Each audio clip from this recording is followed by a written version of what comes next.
Hey everyone, Tactics here, and in this video I'm going to be going over all 6 tank specs, discuss their various strengths and weaknesses, as well as where they stand in both rating and Mythic Plus going into Shadowlands patch 9.1. Now before getting into it, I did want to give the brief disclaimer on tank balance in general. For the overwhelming majority of players, all 6 tank specs are more than viable enough to complete any form of content you want to do, whether that be KSM to plus 20 keys, all the way to AOTC or even cutting edge. So my recommendation there is to play the spec that you enjoy the most, as opposed to just blindly following tier list videos. Tanks are currently in a spot where they all excel in a variety of different situations, meaning that there really is no catch-all best tank at the moment, with different tanks being strong in different situations, whether that be for specific raid bosses or just certain dungeons. My goal in this video is to kind of explain why the different tank specs are good and bad in these different situations, so you can have a better understanding of why a spec is at the top or bottom of the meta, as opposed to just blindly following it. With that said, if you guys found this video useful, be sure to leave a like and subscribe to be notified when I post more Warcraft content. And let's start off by talking about a tank that was very meta in Mythic Plus and raids in the first season, which is Vengeance Demon Hunters. So, when it comes to rating, Vengeance was, by a little bit, the most popular tank in Mythic this past year. But why exactly is that? First and foremost, obviously, they have the magic debuff. That's essentially mandatory for the top-end rating scene, and it's only brought by them and Havoc, and with the fact that Havoc was quite weak at the beginning of this expansion, that really only left Vengeance to bring this debuff. This is going to be a common pattern for tanks. You'll see where the raid meta often has somewhat to do with the tanks themselves, but a lot of what it has to do with is how their respective DPS specs are doing, as opposed to just how strong the tanks are alone in a vacuum.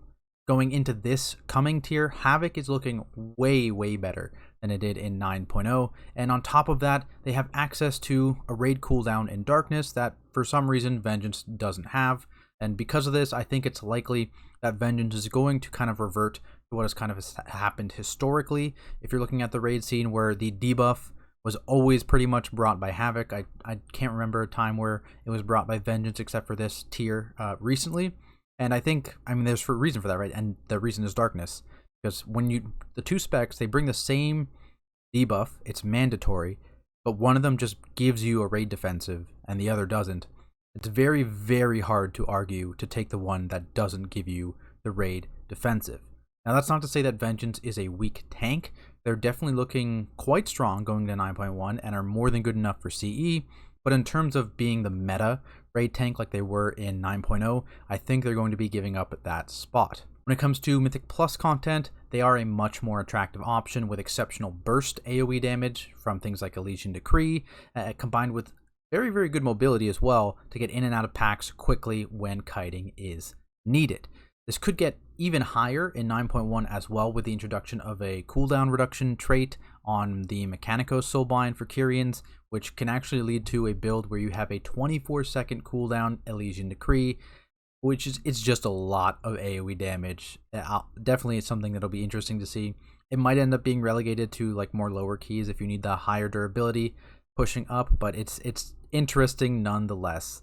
In 9.0, we saw the introduction of the Fell Devastation and Demonic combo, which really helped Vengeance with their previous problems of just taking that sustained damage intake, and they now just have a ton of short defensives that they can use at their disposal that they can just kind of rotate through, and that's really helped them moving into this patch.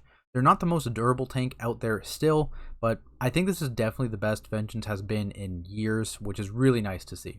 Vengeance also has some great dungeon-specific utility with things like an AoE Silence and Fear, as well as a Purge, and of course their CC Imprison, which does actually have some uses for skips in current Mythic Plus. In terms of where they stand in the meta, I do think we're going to see their stock drop a little bit in dungeons this season, as with the removal of Prideful, and instead there's now these permanent anima powers players can grab. I think the play in higher key groups is going to be pushing towards doing bigger and bigger pulls, and while Vengeance can certainly do some of these pulls without the need to kite and survive through it, they are not going to be the best tank for this job in general.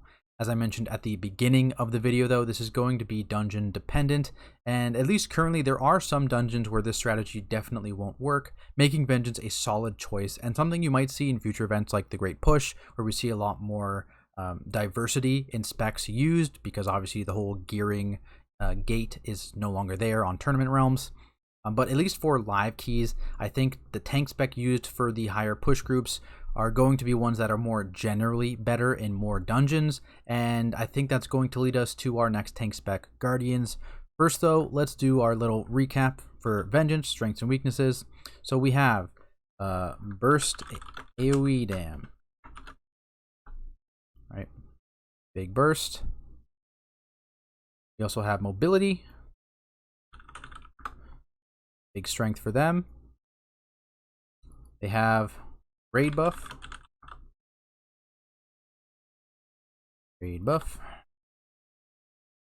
and they have dungeon utility, right?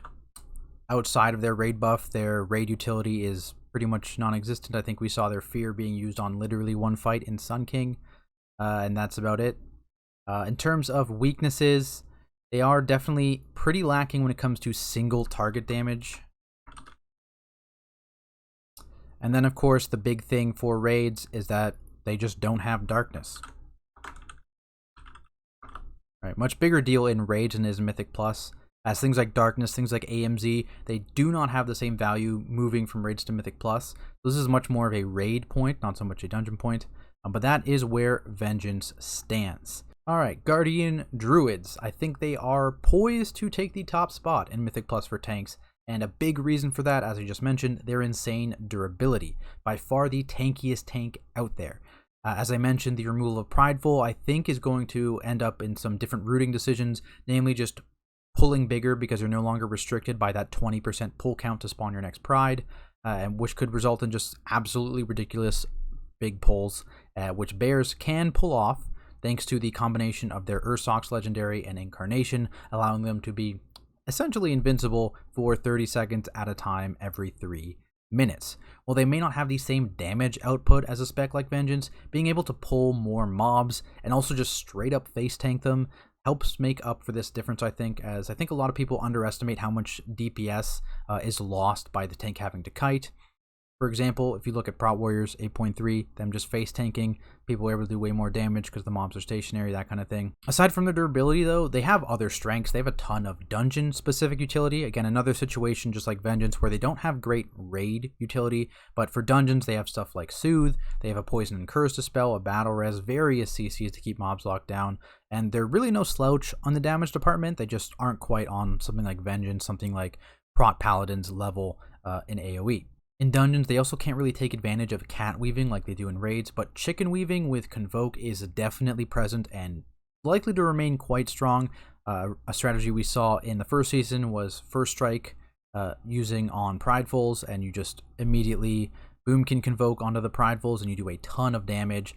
And this is going to remain quite strong, I think, going into 9.1, as there's going to be 4 mini-bosses that you'll be able to nuke down with the same exact strategy. They're also exceptionally flexible when it comes to Covenant choice. You're not kind of shoehorned into one Covenant because that's the only one that's decent. They're basically able to slot in for whatever dungeon buff your group needs, whether it's Necrolord, Kyrian, Night Fae, Venthyr, doesn't matter, they can do it. If we're moving the conversation to raiding, I think this is where things get a little bit more difficult for Bears.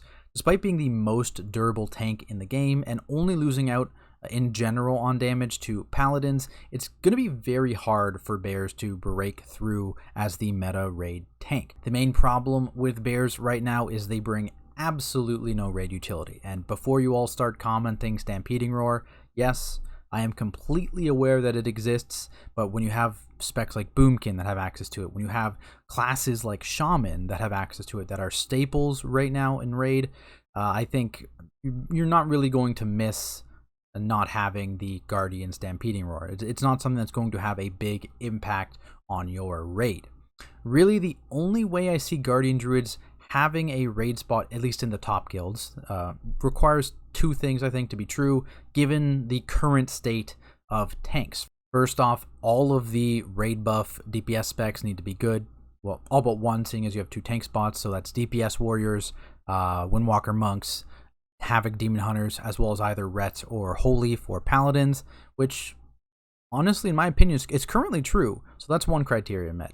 Number 2, tank damage intake has to be high enough that playing Protection Paladin is scary enough to justify not bringing them in the top end raid scene.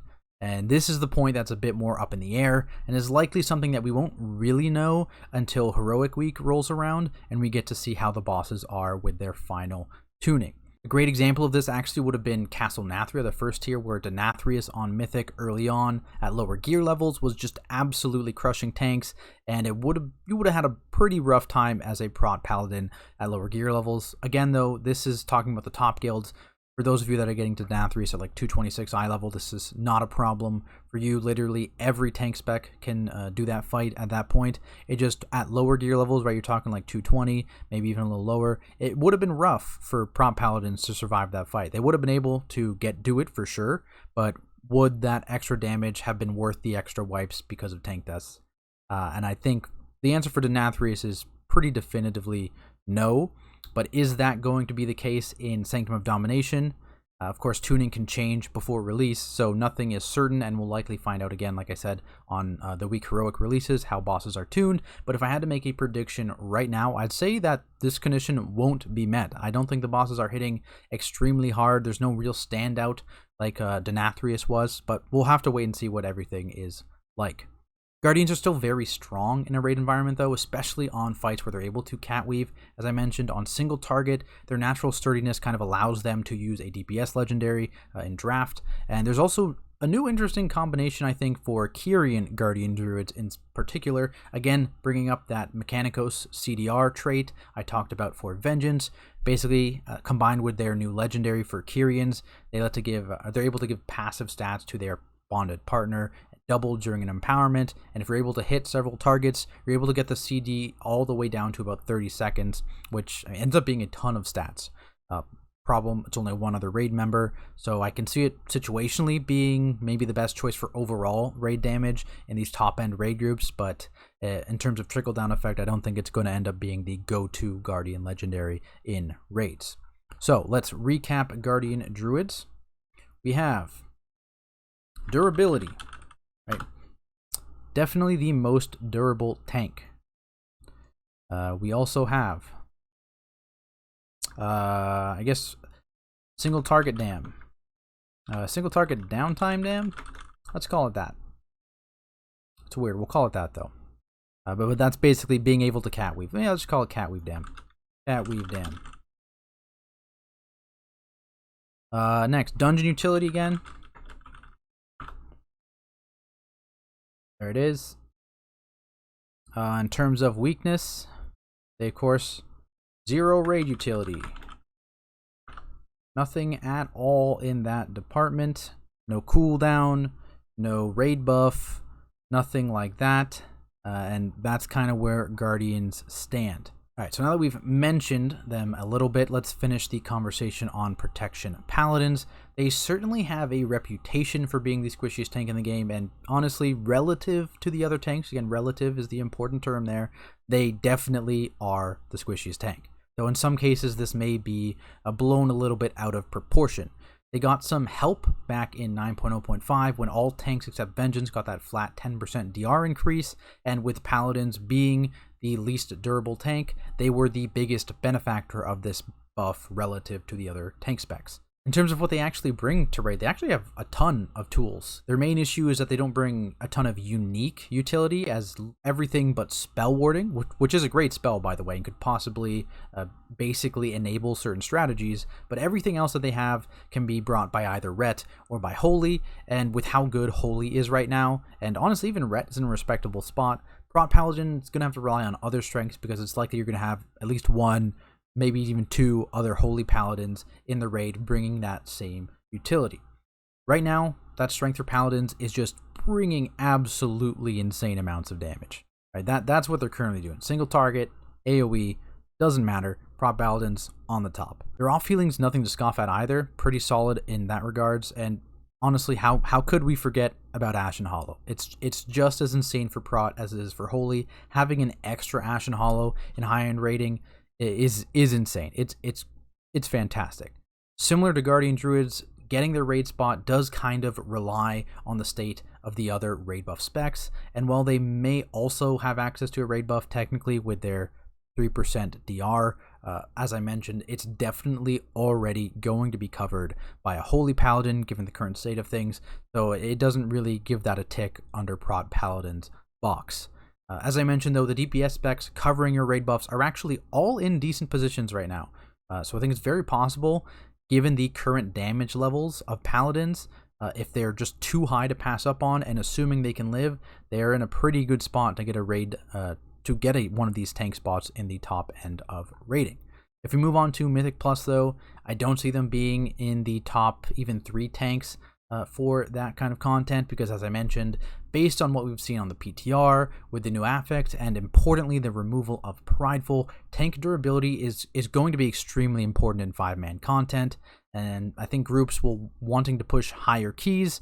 It's not one of the Paladin's strengths, right? Durability is just not something Paladins are known for. Despite their high personal damage, being forced to do these smaller pulls than some of these more durable tanks, and also having to kite more often, it's just going to lower your overall group damage a bit, even if your personal damage looks a bit higher. So when it comes to pushing higher keys, I think Paladins just fall towards the bottom of tank classes. Now, if something like KSM is your goal, I think Prot Paladins are actually one of the best tank choices, as at that kind of level, the damage isn't going to be nearly as threatening, and you just absolutely blast DPS. It's insane, and off-healing as well. You can also cover a ton of interrupts with Avenger's Shield, which is especially good if you're pugging a lot and you aren't really sure if that one important spell is going to get kicked by anyone. We've all been there. But yeah, Paladins. Okay, big damn. No, huge damn. All right, huge damn. Absolutely huge damn. Great utility, and this is all around utility. This isn't just dungeon specific. This isn't raid specific. This is good general utility for both forms of content. I will put raid buff. They technically have one. It's not going to be super relevant again because of the state of Holy, but they do have one, so I'll put that there. Off healing, very, very good. I guess this is technically something Druids can do as well if you really, really need it, but they're going to need to specifically spec into Resto Affinity to kind of get that off healing, which is something I think they likely won't do. It gives up a decent amount of damage to do that, but it's technically something Druid could do too. Cons though, relatively squishy. I'll put relatively there so people don't get mad at me. And of course, mobility is not great for Paladins either. They really just have Steed, and so not great on that front. Now, Paladins done. Let's talk about a tank that kind of has the opposite issue of Paladins, which Blood DKs. I've seen a lot of weird opinions on them actually. I've seen a lot of people calling them kind of squishy tanks. It's just not true. I think it can definitely take some getting used to when looking at a DK's health bar, whether you're healing them or not. You can kind of have to pay attention more to their runic power bar than their actual health bar. But at least a good Blood Death Knight, I think, only loses out on durability to Guardian Druids. That being said, Death Knights are definitely much better suited towards dealing with the less frequent, predictable, bigger hits, like what happens in raids, as opposed to the more frequent, smaller hits that result in a less predictable damage intake, which often occurs in Mythic Plus. On top of this, their damage is lacking, I guess is the word, with their single target damage being pretty far down there with Vengeance, and their AoE just being in a kind of a tier of its own at the bottom. And that's really going to be, I think, one of the bigger pain points for Blood Death Knights in both raids and Mythic Plus. Note that this is all even after they're getting a flat 6% damage buff in this patch, and this is taking that into account. It's not the same as applying a flat 6% buff to like a DPS spec. It's much less impactful for tank specs, and 6% of 0 is still 0.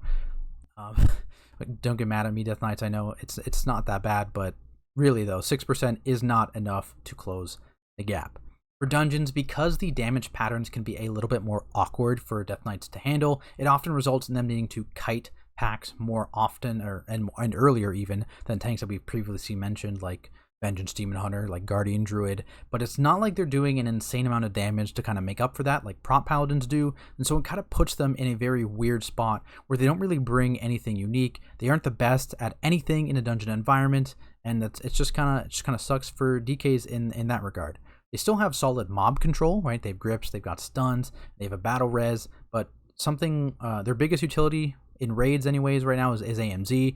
It loses a ton of value, like I mentioned, with Darkness going from raids to Mythic Plus. So I mean, the 5-man content, I mean, even the nerfed version of AMZ is more than enough. So you're not really getting a ton of value from having a Blood Death Knight there. Now if we're talking raiding, that's another story entirely, because Blood DK AMZ is essentially 9.0 AMZ with just a 2-second reduced duration, while DPS Death Knights are stuck playing with a significantly weaker version, which right away I think solves one of the problems they have in Mythic Plus, which is they now have some form of unique utility that they bring to a raid.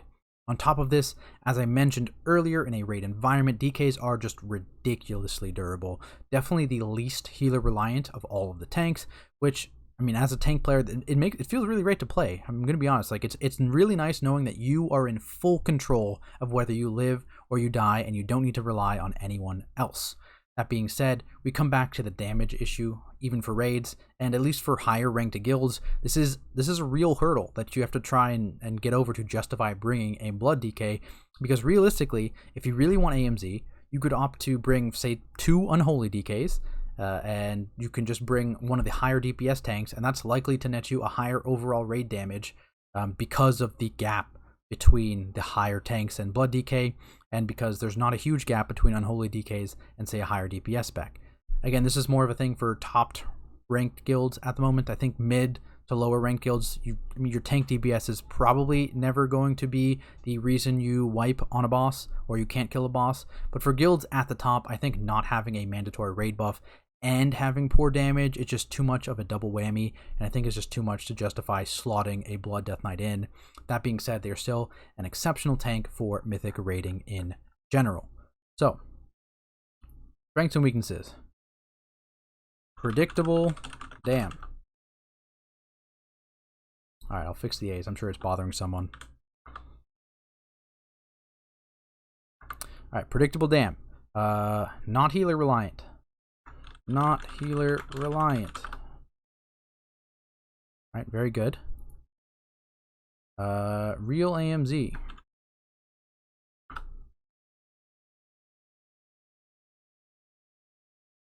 And for dungeons, they have mob control.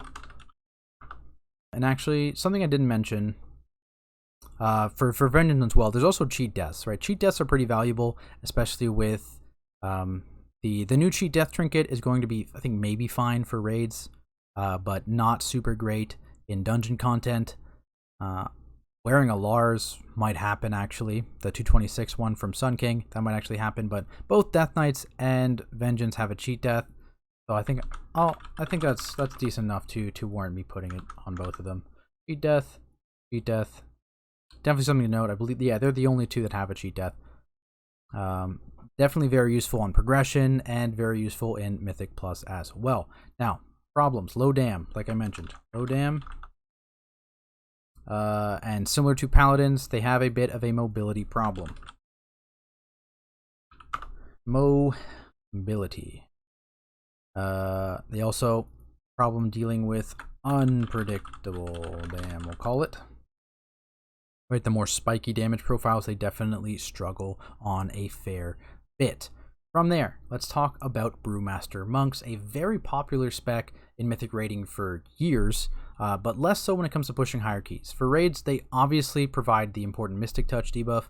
Honestly, not much else in terms of the raid utility front, but we still saw a lot of guilds opt to bringing this debuff from the tank slot as opposed to from Windwalker in the DPS slot, despite some top guilds actually doing the opposite. Now, why did this happen? For one, I think there's a decent amount of misinformation about Brewmasters. Funnily enough, the complete opposite of what I hear about Blood DKs is the whole, oh, Brewmasters are brought on the top end because Stagger just makes them so tanky, which I think is, I mean, at least in Brewmaster's current state, is just flat out wrong. In fact, if we're comparing tanks based on durability, I think it's pretty safe to say that they're only tankier than Protection Paladins. Their damage is also pretty average across the board. They're in the middle of the pack, both single target and AoE, so it's not like they have any significant advantage over other tanks in that regard. Right? They average damage, no real utility besides their buff, and not super durable. You look at the nature of Stagger itself as well, combined with Brewmaster's relatively low self-healing, it makes Brewmasters fairly healer reliant compared to other specs like Vengeance, like Blood, like Guardian Druid. On top of this, I think a lot of guilds are just kind of more comfortable and used to running the Brewmaster tank for their debuff, since historically Windwalker hasn't had great output for several expansions, honestly, and there's been plenty of people that were sleeping on Windwalkers moving into the beta and patch 9.0, and honestly I'm still seeing a lot of similar talk about Windwalkers being a poor choice for raids going to 9.1, which I 100% disagree with, but I'll save that for the discussion on melee DPS. Focusing on Brewmasters, in terms of raid spots, I think a lot of guilds are going to still opt to run Brewmasters for this buff, even if I don't think it's optimal. Right, they have middle of the pack DPS again across the board. I really think Windwalker's just a better slot to bring this buff in. But if we're looking at the top guilds, I doubt anyone's going to make the same mistake that they made in Nathria, where I think it was only Limit that actually ran Windwalker initially, and then other guilds kind of followed suit. But again, I don't think their choices are going to trickle down very much when it comes to the rest of the raiding community, because Brewmaster just been this staple in the high-end Mythic raiding community for a long time. For Mythic Plus, I think their stock in high keys is going down as well, especially with the rise of Protection Wars, which I'll talk about in a second here. But they still have tons of great dungeon-specific utility. They have a Dispel, they have an AoE Stun, they have a Ring of Peace, which is ridiculously good in 5-man content, and they're also extremely mobile, right? It makes it very easy for them to get out and kite when needed. But as I mentioned earlier, their durability is going to be a problem going into the season, I think, and they just aren't able to match what some of their fellow tanks can do. On top of this, if we look at what DPS specs are shaping up to be good, we see a lot of caster and magic damage based specs still, causing the monk debuff to lose a fair bit of value in 5-man content, depending again on your group composition. So, what do we have in terms of strength? High mobility. Good to have. Where is it? There it is. We have, what do you got? They got a raid buff. And they have dungeon utility.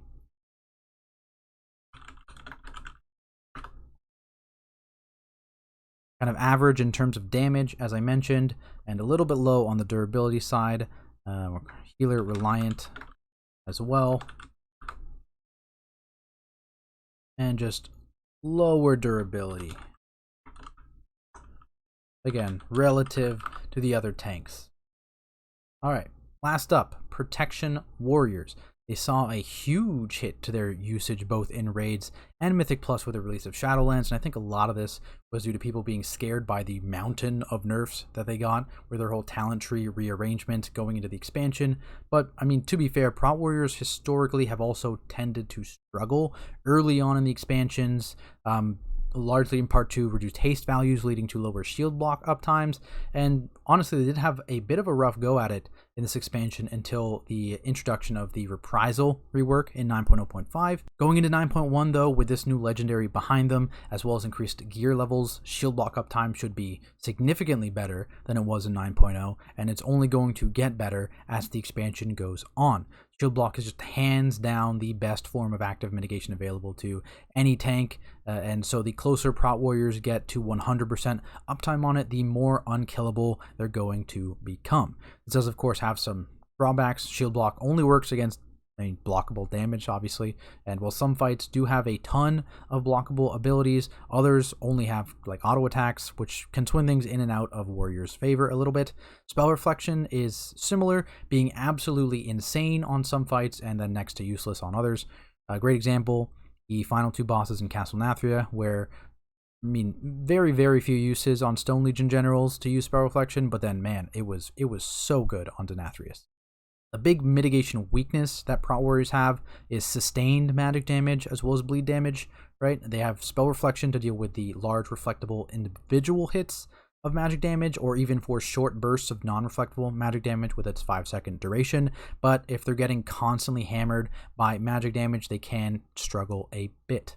They're also fairly average, again, in the damage department, and are quite healer reliant, similar to Brewmasters, as kind of outside of their ignore pain, absorbing a little bit of their damage intake. They don't really have a way to get themselves back up, instead needing some outside help.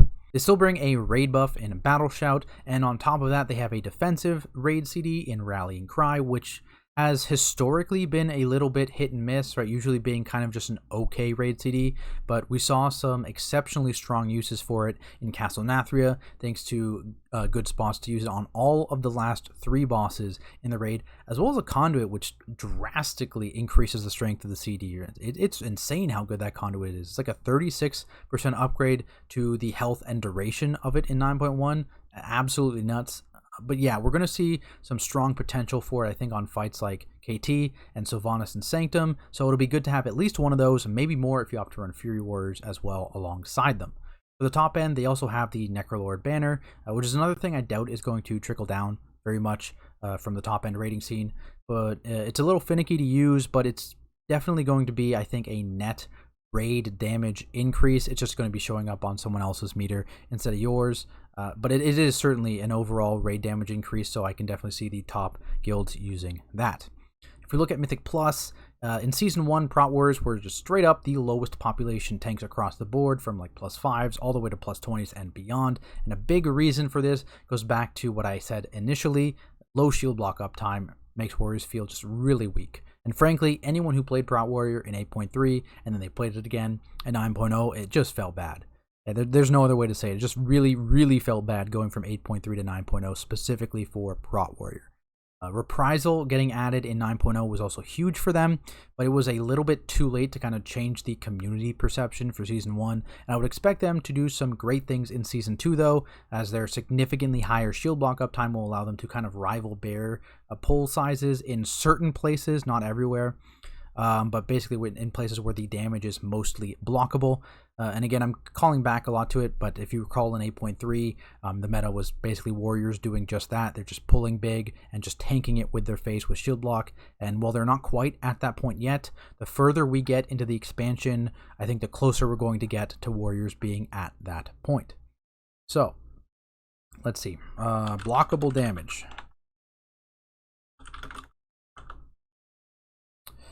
All right, and then we have Rallying Cry.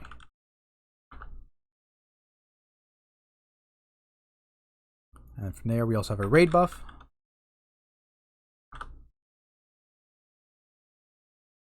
And then, in terms of weaknesses, we have Stained Magic / Bleed.